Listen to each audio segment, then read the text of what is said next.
Hi guys, welcome to this short video about how to read an academic journal article, which is an important skill in university study and one that you'll need to do numerous times during your studies.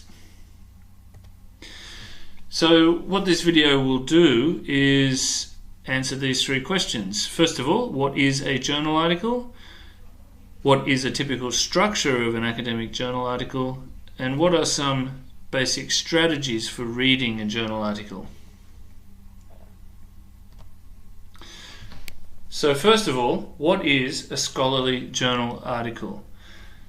First of all, an academic journal article should present original research, which is current and relevant in the field. It is generally discipline specific, which means there are journal articles specific to the field of nursing, the field of education, the field of accounting, the field of tourism, and so on. Academic journal articles are also peer-reviewed, which means before they are published, the article is reviewed by 2 or 3 other experts in the field, and they determine whether the research is relevant, important enough, and whether the article is written in the appropriate academic style. Journal articles always follow academic writing conventions, which includes academic language and referencing. And also, to read a journal article effectively, the reader generally needs some kind of background knowledge in that area. For example, if I were to go and read a journal article from the field of dentistry, if I've never done any study about dentistry before, it would be very hard for me to understand what that article is about. Most journal articles have a typical structure. They vary in some ways depending on the type of the journal that you read or the journal article that you read, but a typical structure is this one presented here. First of all, the abstract is at the beginning, which is a summary of the overall article. The introduction gives a general introduction, of course. A literature review will summarize previous relevant research and identify a research gap. The method shows how the research was conducted. The results, significant findings. Discussion is an interpretation of those findings in relation to data and literature. A conclusion, which will generally summarize main findings, present some implications and limitations, as well as future research directions. Then there's the references. Now, to read an academic journal article, there are some general strategies that we can advise. So if you want to know the general picture of the whole article, you should read the abstract or skim the subheadings if there are some in the article. If you want to know some background on the topic, read the introduction. If you want to know the rationale for the study or any previous related research, the literature review is the part that you could read. If you want to know how the research was conducted, go to the method. If you want to know the main findings, go to the results. If you want to know the significance of those findings, go to the discussion. Future research possibilities, or if you want to know any limitations in the research, the conclusion. And the reference list, of course, at the end will give the details of all the research that was cited.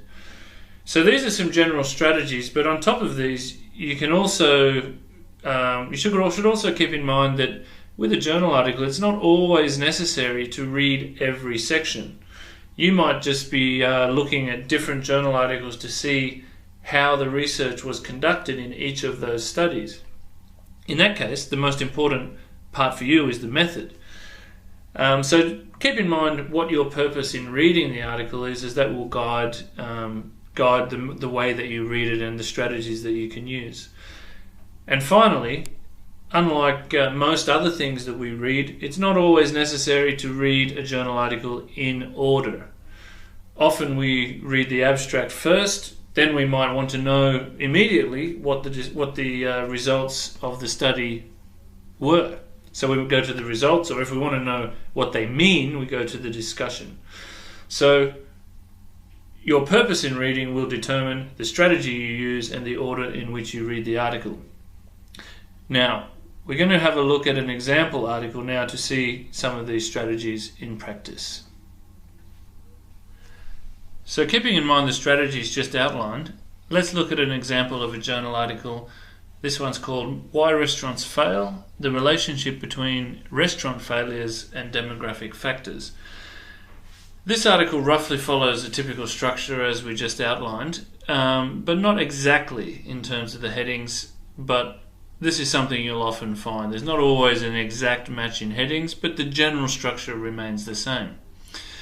For example, there's no specific introduction section, but you can clearly see some language used in the first paragraph that indicates it is an introduction, as it shows the purpose of the study. And it talks about this study will build on, our purpose was to study, and so on. This type of language gives us an idea that it is actually an introduction to the article. There's also here not a separate literature review heading, but we can begin to see that previous relevant literature is being discussed. Examples of this can be seen in the highlighted sections here. Cruzen 2008 distinguished a small business, and similar to Peterson, Albom and Kosmetsky's 1986 consumers. These are examples of previous literature being reviewed. Now if we move on, you can note some subheadings, and these will help guide your reading when they appear in an article, and will help you see the different areas in which literature is being reviewed. Now, the literature review will generally help identify a gap in the research. And this will be the guide of the current study, and it's usually identified in research questions, and here you can see 8 research questions highlighted.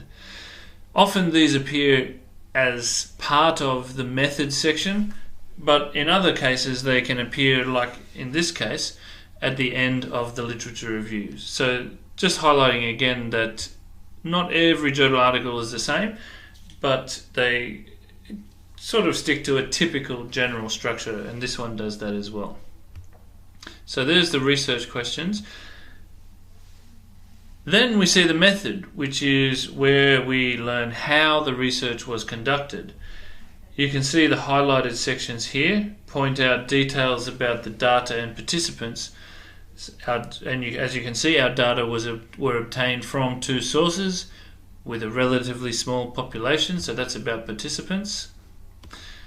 And then at the end of that section, the categorical data were recorded and analysed using SAS software. So this is the kind of information that you'll generally see in a method section.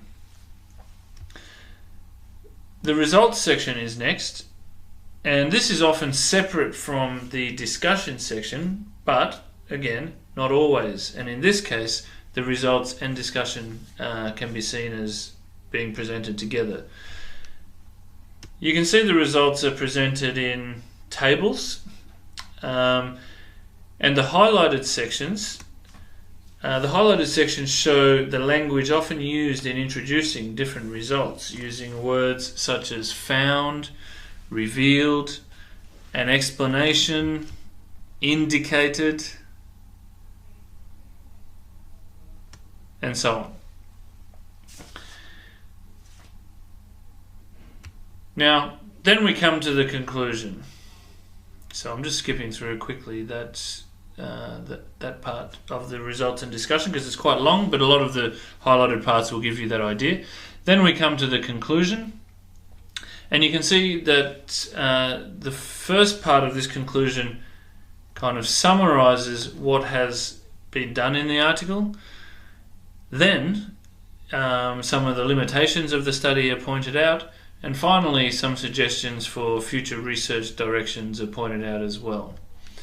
Now, of course, in all academic or in all scholarly journal articles, the reference list is the last part, So you can see that there all journals will have different referencing styles, not only APA and Harvard, but other styles as well. And that is basically a brief overview of how to approach reading an academic journal article in your study, which you will have to do a lot of.